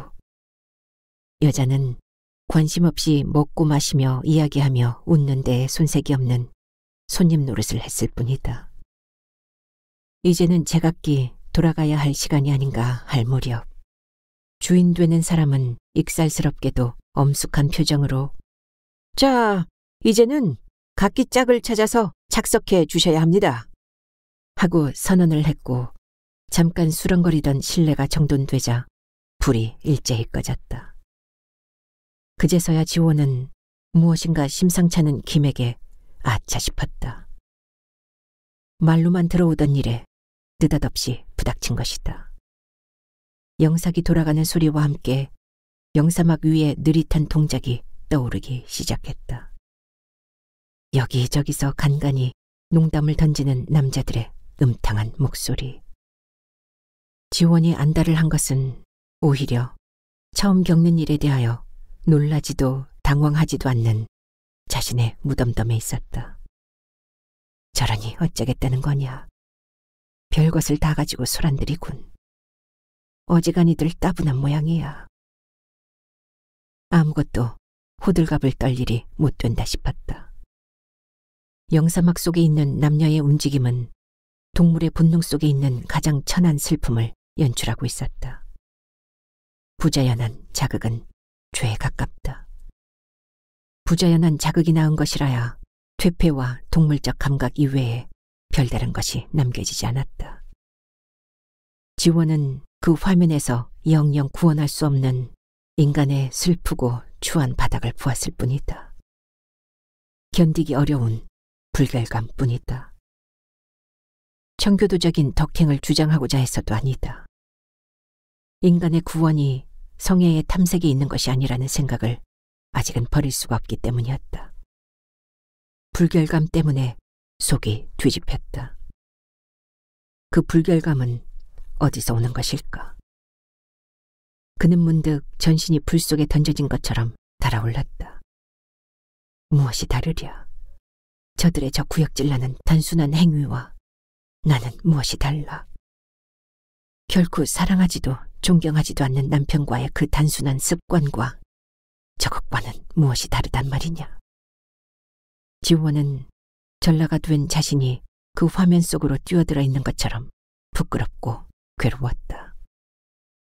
성은 모름지기 참다운 애정 속에 있어야 한다는 그 유치한 애정론에 새삼 메어달리고자 해서도 아니다. 애정의 보금자리 속에 비장되어져야 한다는 너무도 당연한 얘기를 펼쳐 보이고자 해서도 아니다. 창부와 다를 것이 없는 자기 자신, 설사 이따금 남편과 몸을 섞을 때마다 창부를 사는 남자의 심경으로 그랬다 해도 그것이 자기 본질을 향하여 어떤 변명과 자기 당위를 가져다 줄 수 있었단 말인가. 그 이유가 자신에게 어떤 도움이 되고 어떤 해결의 길을 틔워주었지. 자기는 결국 창부와 다를 것이 없는 행위를 이어왔던 것이고 이제 그것은 절망이 되어 앞을 가로막았다. 성은 쌍방이 근로하는 사랑 속에서 소중하게 비장되어져야 할 그 나름의 귀한 생명력이다. 그렇게 어울리는 것일지라도 그 행위에는 허무의 진한 그림자가 남겨져 인간들은 이따금 낙담한다. 여자는 이를 악물고 화면을 지켜보았다. 비록 모든 것을 서로 나누어 갖는 사랑하는 사이일지라도 두 사람이 서로 상대방의 성을 있는 대로 기껏 누릴 수 있다 해도 그토록 뜨겁던 교전 직후의 상태는 무엇일까? 많은 사람들이 그것이 가장 깨끗하고 흐뭇한 축복의 상태인 것이라고 믿고 있고 믿고 싶어 한다. 그러나 열렬한 교섭 직후의 상태, 쌍방이 다 성을 상실한 무성의 상태에 지나지 않는다. 어느 쪽도 성의 구별이 없는 아메바에 불과하다. 그것은 생명력도 없는 아메바다. 전혀 생명력도 없고 견인력도 없는 무욕의 상태. 따지기조차 힘든 극히 찰나적인 사건에 불과하지만 그 순간만은 죄와는 상관없이 무고한 것일까. 그러나 인간이어야 하고 인간이 아니어서는 안 될 입장에서 본다면 그 상태란 무성이, 무생명의, 무욕의, 따라서 무죄의 상태에 가까운데 그것은 얼마나 인간답지 않은 상태인가. 탐하고 발산하고 저지르면서 괴로워하며 바둥거리는 속에 인간다움이 남을 뿐이다. 그것에 위배되는 그 상태란 오히려 욕스럽고 구역질나는 상태일지도 모른다. 육체로서는 가장 무익하고 무력한 배율의 상태인지도 모른다. 다시 시작되기도 전에 상태인 것이다. 시작해서 정상에까지 올라섰다가 바위를 다시 산 아래로 놓친 시지프스의 암담함이 거기에 있는 것인지도 모른다. 실내에 불이 켜졌을 때 지원은 태연한 척하려고 애를 쓰면서도 눈길 줄 곳이 적당치 않아 주저주저했다. 이제 막 화면의 주인공으로 그들에게 구경거리가 되었던 여자가 일을 끝내고 옷을 입은 듯한 느낌이었다. 결혼이라는 간판을 내어건 창부. 그 창부의 얼굴을 그들에게 보이기가 무서웠다. 부끄러워하시네. 외면을 하시고. 뒤통수 쪽에서 놀리는 소리다. 공연이 새침하시지 처음이 아니실 테면서. 어련하시려고. 그 방면으로는 선수이신 부군이시라는데. 남 선생께서는 이름 있으시지 않으셔? 잘 찾아서 보여드렸을 텐데. 지원은 어금니를 깨물었다. 그래, 어떠한 이야기를 들어도 싸다. 저 남자를 남편으로, 그리고 피차가 더러운 거래를 하고 있는 이상 어떤 굴욕적인 시선을 받아도 싸지. 어쩐지 막막하고 외롭다. 손을 뻗칠 길도 눈길도 보낼 길도 없다. 여자는 유리창 밖의 어둠을 향해 창 앞에 선다. 어둠을 다물고 있는 유리창에 그 자신의 상반신이 미끄럽게 드러난다.